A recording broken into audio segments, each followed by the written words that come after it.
তীব্র দাবদাহে পুড়ছে গোটা দেশ। বৈশাখের কাঠফাটা রোদে অতিষ্ঠ জনজীবন। এইরকম মারাত্মক গরমে অসুস্থ হয়ে পড়ছে অনেকে, আবার হিট স্ট্রোকে আক্রান্ত হয়েও প্রতিদিন মৃত্যুর মতো ঘটনাও ঘটছে অসংখ্য। মানুষের শরীরের তাপমাত্রা নিয়ন্ত্রণ করে মস্তিষ্কের হাইপোথ্যালামাস নামক গ্রন্থি। অতিরিক্ত তাপমাত্রায় মানুষের শরীর থেকে ঘাম নির্গত করে শরীরের তাপমাত্রা কমায়। এই গ্রন্থি ঠান্ডায় বিভিন্ন হরমোনকে নিয়ন্ত্রণ করে রক্তনালীকে সংকোচ করে এবং তাপমাত্রা বাড়ায়, আর এভাবেই শরীরের ভেতরে তাপমাত্রা ঠিক থাকে।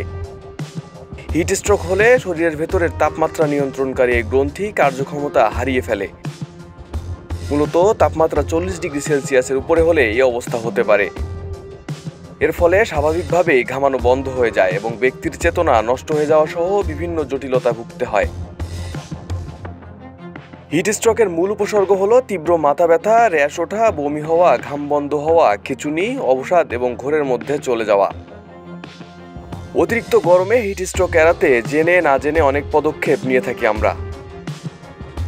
এতে অনেক ভুল সিদ্ধান্তও নিয়ে থাকি। অনেকেই তীব্র গরমে ঠান্ডা পানি পান করেন, এতে হজমে ব্যাঘাত ঘটে। শুধু তাই নয়, নিয়মিত ঠান্ডা পানি খেলে খাবারের পুষ্টিগুণ গ্রহণ করতে চায় না শরীর।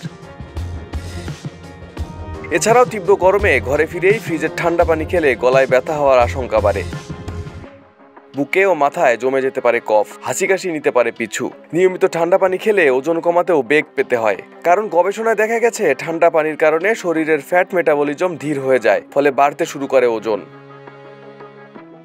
হুট করে ঠান্ডা পানি দেহের তাপমাত্রা হঠাৎই বদলে দেয়। তাপমাত্রাজনিত এই তারতম্যের সঙ্গে শরীর ঠিক মানিয়ে নিতে পারে না। এতে পেটের সমস্যা থেকে শুরু করে ক্রনিক ব্যথা সহ একাধিক রোগ শরীরে বাসা বাঁধতে পারে। আবার অনেকে প্রচণ্ড গরম থেকে এসে হুটহাট ঠান্ডা পানি দিয়ে গোসল করে থাকেন, কিন্তু ঠান্ডা পানি রক্তনালী সংকোচন করে তাপ সংরক্ষণ করে রাখে, যা কিনা দুর্ঘটনার ঝুঁকি বাড়িয়ে দেয়।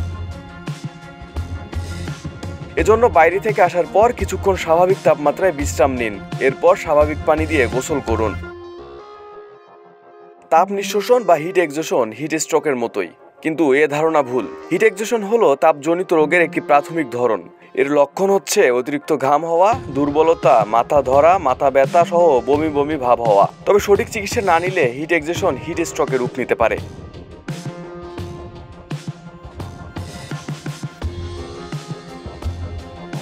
আক্রান্ত ব্যক্তিকে ঠান্ডা করতে বরফ শীতল পানি দেওয়া হয়, যেটি সবচেয়ে বড় ভুল পদক্ষেপ। আক্রান্ত ব্যক্তিকে ঠান্ডা কোনো জায়গায় নিয়ে যান, অতিরিক্ত জামা কাপড় সরিয়ে ফেলুন এবং ত্বক ঠান্ডা বা ভেজা কাপড় দিয়ে মুছে ফেলুন। শুধু যে বাইরে রোদে থাকলে হিট স্ট্রোকে আক্রান্ত হবেন এমন ধারণাও ভুল। ঘরে থাকলেও হিট স্ট্রোক হতে পারে, বিশেষ করে যদি এমন কোনো বাসায় অবস্থান করা হয় যেখানে বাইরে থেকে পর্যাপ্ত বাতাস প্রবেশের সুযোগ নেই। এমন অবস্থায় এয়ার কন্ডিশন চালু রাখা বা হাইড্রেট থাকা জরুরি। হিট স্ট্রোক থেকে বাঁচতে কিছু বিষয় মাথায় রাখা ভালো। আক্রান্ত ব্যক্তির জ্ঞান থাকলে তাকে পানি বা খাবার স্যালাইন খাওয়ানো যেতে পারে।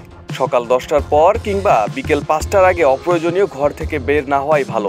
প্রয়োজনে বাইরে গেলে ছাতা, সানগ্লাস ও পানির বোতল সঙ্গে নিতে হবে। ঢিলেঢালা পোশাক পরিধারণ করতে হবে।